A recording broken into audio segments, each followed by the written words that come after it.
और हाँ नवीन जी। जयहिंद को बाइज्जत जो ना तुरंत रिहा करे बिना शर्त के, अन्यथा जो ना कोई भी किसी भी प्रकार के आंदोलन की जो ना घोषणा की जा सकती है। प्रधान जी, कांग्रेस की हुड्डा सरकार ने ब्राह्मणों को ईबीपीजी आरक्षण दिया। कांग्रेस की हुड्डा सरकार ने ही दौली जमीन का हक दिया। जी भाजपा सरकार ने इन दोनों जो सौगातें दी हुई थी, इनको रद्दी टोकरी में डाल दिया।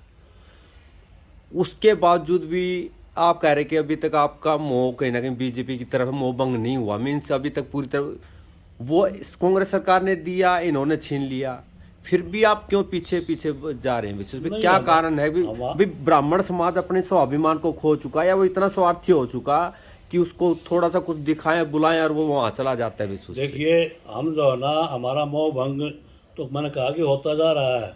जी। और ये जो है ना सरकार अगर इसी प्रकार चलती रही, इसने अपने रवैये में कोई परिवर्तन नहीं किया, तो हमारा मोह भंग तो होगा ही होगा।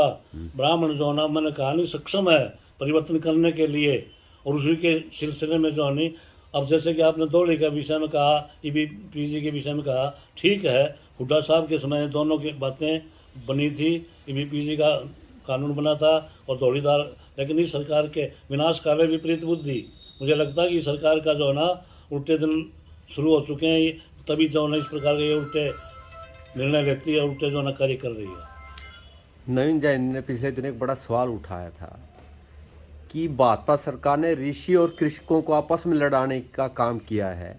करनाल में जहाँ से डॉक्टर अरविंद शर्मा जीतते आ रहे थे, उनको रोहतक में भेज दिया।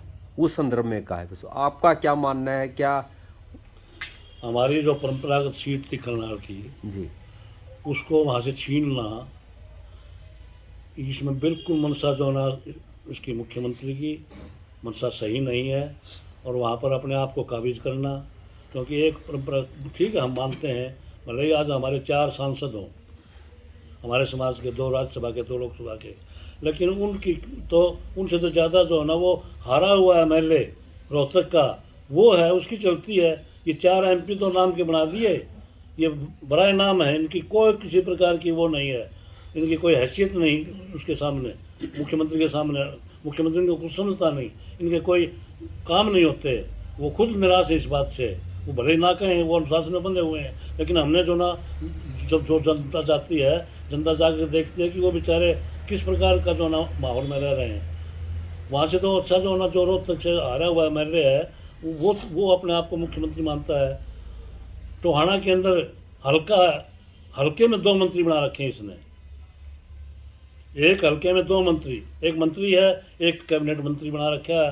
हारा हुआ एमएलए, उसको जो ना चेयरमैन बना करके उसको कैबिनेट का दर्जा दिया हुआ है। ये तो जीते हुए सीटिंग एमपी, पार्टी के एमपी, ये तो कुछ भी नहीं है। और वो जो ना जो हारे हुए हैं उनको इतनी तवज्जो दी जा रही है, ये सब ध्यान है इस बात का, और इसका समय आने पर नोट प्रधान जी, ध्यान है, आपने पीछे भी ये बातें रखी थी भी भाजपा सरकार ऐसे कर रही है, वो जातियाँ कर रही है, वो करी। इसके बावजूद भी ब्राह्मण समाज करनाल के महाकुंभ में तो गया ना। ब्राह्मण समाज महाकुंभ में इसलिए गया था कि हमारे भगवान परशुराम के नाम से जो ना वो आयोजन था। जी भगवान परशुराम के प्रति हमारी आस्था और श्रद्धा है। जी हम ये चाहते थे कि भगवान परशुराम के नाम से अगर कोई आयोजन किया जा रहा है, जयंती की जा रही है, तो वो जरूर निश्चित रूप से सफल होनी चाहिए। जी। और जाकर के उसकी मंशा का पता लगेगा मुख्यमंत्री का कि वास्तव में वो है क्या, ये वास्तविकता क्या है। हमने वहाँ जाकर के वास्तविकता पता चल गया, और अब जो है ना इसके वास्तविकता का जानकारी के बाद में हमारे अपने निर्णय खुद के होंगे आने वाले समय में। नवीन जयहिंद के मामले में ब्राह्मण सभा क्या कदम उठा रही है? नवीन जयंत के मामले में ब्राह्मण सभा कदम उठाएगी, कॉल आएगी। अभी रोहतक से कॉल आनी है, उसकी हमें प्रतीक्षा है 1-2 दिन की। उसके बाद में हम जो है नहीं धरना प्रदर्शन, यहाँ तक कि गिरफ्तारी की जरूरत पड़ी तो हम गिरफ्तारी तक देंगे। भाजपा सरकार बार बार इस तरह की कुछ, चाहे वो अरविंद शर्मा को मन से उतारना था, अब नवीन जयंत के साथ ऐसा कुछ हुआ।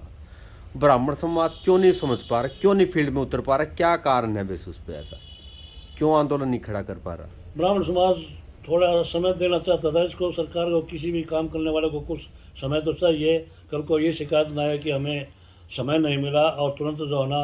और दूसरी बात यह है कि एक कहावत है कि अपने हाथ का लगाया हुआ पौधा तो जो है ना एकदम से उसको नष्ट नहीं किया जा सकता, उसको भी थोड़ा देखना पड़ता है। तो यही बात है। और कोई ऐसी कोई हमारी कोई व्यवस्था मजबूरी नहीं है या हम अक्षम नहीं है, हम सक्षम हैं सब कुछ करने में। और अब उसी दिशा में शायद इनके ये सरकार उसी दिशा में बढ़ रही है कि हमें जो है ना कोई कठोर निर्णय लेना पड़े। 8 साल में आप समझ नहीं पाए सरकार को वो भाई उसकी क्या नीति है, क्या नीयत है? पता लग गया अब उनकी नीयत हमारे प्रति, उनकी मंशा सही नहीं है।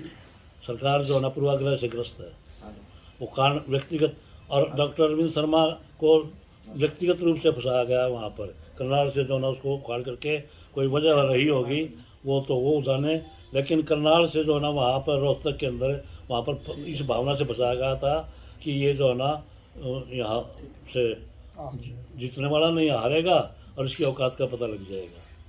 तो आप मानते भी चलो आगे जो भी चलो आप जींद में है कोई बात नहीं, करनाल में आगे ब्राह्मण समाज का कोई प्रतिनिधि आना चाहिए जो बीजेपी को सबक सिखाए, कुछ ऐसा सिस्टम करनाल के अंदर जो है ना अंतर्मन से अंदरूनी जो है ना एक करंट चला हुआ है और अभी जो है ना वो करंट जो है ना अपना असर दिखाएगा। ठीक है।